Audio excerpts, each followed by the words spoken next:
بسم اللہ الرحمن الرحیم. السلام علیکم ایوری ون. سورہ الاعلیٰ کی آیت نمبر 14 ہے. قد افلح من تزکا. Indeed, successful is the one who purifies himself. بے شک کامیاب وہ ہے جو اپنے آپ کو پاک کرے. یہ جو ورڈ قد ہے یہ ایمفسس کرتا ہے کس کو؟ واقعی، یقیناً، certainly, indeed successful. اور یہ جو ورڈ افلاح ہے یہ قابل ذکر ہے. افلاح کا روٹ ہے فا لام ہا. اس کا مطلب ہے کراپس یا فصلوں کا اپنی میچورٹی تک پہنچنا، ترقی کا اپنے الٹیمیٹ گول تک پہنچنا. یہ سورہ کیسے شروع ہوتی ہے کہ چارہ گاہ یا پیسچر جو ہے وہ نیچرلی گرو کر کے میچورٹی تک پہنچتا ہے. اللہ اسی امیجری کو یہاں پہ استعمال کر رہے ہیں. The one who has reached maturity. جیسے فصلیں ہونی چاہیے ویسے بن جاتی ہیں. تو جو اپنے الٹیمیٹ پرپز، اپنے الٹیمیٹ گول تک پہنچ گیا، ہو از دیٹ پرسن؟ کون پہنچ گیا اپنے الٹیمیٹ پرپز پر؟ من تزکا، جس نے اپنے آپ کو پیوریفائی کیا، پاک کیا. یہ جو ورڈ تزکا ہے اس کا روٹ ہے زا قاف واو. اٹ مینس ٹو گرو، خاص طور پہ کسی بھی امپیورٹی کے بغیر گرو کرنا. And this is the essence of purity in Arabic.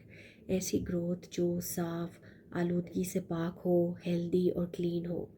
تو جس نے بھی اپنے آپ کو گرو کیا، میچور کیا، خود کو پختہ کیا، وہی ہے جو الٹیمیٹ سکسیس حاصل کرے گا. اس آیا پر پوری سورہ خوبصورتی سے اکٹھی ہوتی ہے. ان دا بگننگ آف دا سورہ اللہ ڈسکرائبس کہ کس طرح اللہ چیزوں کو نیچرل سٹیجز سے گزارتے ہیں، کس طرح گروتھ کی ہر فیز میں اللہ رہنمائی کرتے ہیں. There are two sides to growth. اللہ آپ کو بڑھنے کی صلاحیت سے بااختیار بناتے ہیں، ہر سٹیج پر آپ کی رہنمائی کرتے ہیں. He gives you every thing you need. لیکن یہ آپ پر ہے کہ کیا واقعی آپ موقع سے فائدہ اٹھاتے ہیں. Think of it this way. You are smart, you are capable. اب آپ کے ٹیچر آپ کو ایک اسائنمنٹ دیتے ہیں اور آپ کو بتاتے بھی ہیں کہ کیا کرنا ہے. All the ingredients for success are in place. آپ کے پاس ایبلٹی ہے، ٹائم بھی ہے اور ریسورسز بھی ہیں. But if you don't do the work you won't succeed. اگر آپ اس اپرچونٹی سے فائدہ نہیں اٹھاتے، you don't rise to the occasion, then you have no one to blame but yourself. So قد افلح من تزکا سجیسٹس کہ وہ شخص جس نے اپنے آپ کو پیوریفائی کیا وہ ہے جو ہر ایک موقع سے فائدہ اٹھاتا ہے، ساری اپرچونٹیز سے صحیح فائدہ اٹھاتا ہے، ان کا صحیح استعمال کرتا ہے. ہر بار جب اللہ نے گائیڈ کیا تو اس نے اس پر عمل کیا. Every time they were shown the right path they took it. اللہ نے اس کے لیے گروتھ کی ہر سٹیج کو فیسیلیٹیٹ کیا and that person embraced it and grew through it.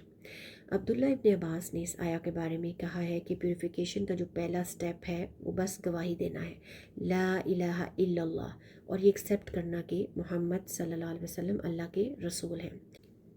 And you let go of all other false deities. جو بھی معبود ہیں جھوٹے ان کو آپ چھوڑتے ہیں. And you submit to the one true God. یہ پیوریفیکیشن کا پہلا سٹیپ ہے. اس سورہ میں پہلے بات ہو رہی تھی ریمائنڈر کے بارے میں کہ کون ریمائنڈر سے فائدہ اٹھائے گا اور کون اوائڈ کرے گا. لیکن یہاں اس آیا میں اللہ تزکا، پیوریفیکیشن کا ورڈ استعمال کرتے ہیں. تو یہ ایک ریمائنڈر اور پیوریفیکیشن کے درمیان ایک تعلق کو ظاہر کرتا ہے.